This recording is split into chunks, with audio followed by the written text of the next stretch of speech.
Le refus du jeu politique révolutionnaire. Mais, j'en suis convaincu, la protestation incessante par l'abstention publique, telle est la vraie mission des royalistes, sous un régime monstrueux qui semble contrarier à plaisir les instincts et les besoins de la France, qui remplace le sentiment moral par le cynisme, la liberté par l'intimidation électorale, les réalités fécondes du gouvernement représentatif par les misérables simulacres d'un constitutionnalisme mensonger. Ainsi parlait le roi Henri V à l'aube de la Troisième République. Beaucoup de monarchistes voient la politique révolutionnaire comme un outil que même nous pouvons utiliser au service du roi. C'est mal comprendre la chose. La Révolution de 1789 a complètement changé la manière de faire la politique.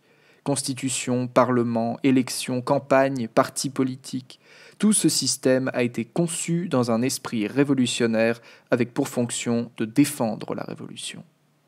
Mais là encore, on pourrait essayer de contourner cette finalité. Les campagnes électorales font appel à la foule, aux tendances, aux émotions. C'est le moment des grandes promesses, souvent intenables, ou alors c'est là que les hommes politiques décident d'attiser la peur et la division au sein des Français. Les rares hommes politiques à tenter de mener des campagnes réalistes, concrètes et précises, cela ne dépasse que rarement les 2%. Si des monarchistes tentent l'expérience électorale, ils devront soit accepter d'engager beaucoup de moyens, soit viser les 2%, soit trahir leurs principes. Et que pourrait faire un légitimiste s'il était élu député ou même président ? Il aurait les mains liées par la Constitution, et le Parlement serait en constante opposition avec lui, tout comme la foule. Il serait bloqué, traité d'incompétent, de fou dangereux, ou alors les deux. En bref, nous engager dans ce théâtre républicain serait très coûteux et ne rapporterait rien en plus de porter le risque de nous corrompre et de jeter le discrédit sur notre cause. Certains voient toujours un moyen d'utiliser les élections à notre avantage, soutenir ou du moins voter pour les candidats les plus proches de nos idées.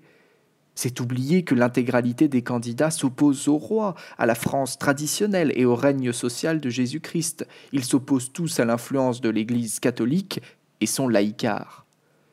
Même là, on peut être tenté de choisir le moins mauvais. Disons-nous déjà que choisir un moindre mal, c'est choisir un mal. Plus pragmatiquement, soutenir un homme politique, même passivement, c'est le renforcer, et donc renforcer la révolution. Donner le pouvoir à quelqu'un qui s'oppose au roi et à Dieu, c'est totalement contradictoire pour un royaliste. Et voyons notre histoire. Quand la droite victorieuse aux élections a-t-elle réellement et durablement amélioré la situation en France ou même rendu plus simple la restauration de la monarchie ? Jamais.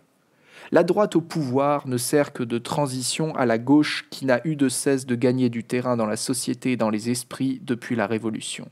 Et les rares fois où la droite patriote et conservatrice est arrivée au pouvoir, cela s'est avéré catastrophique pour notre cause.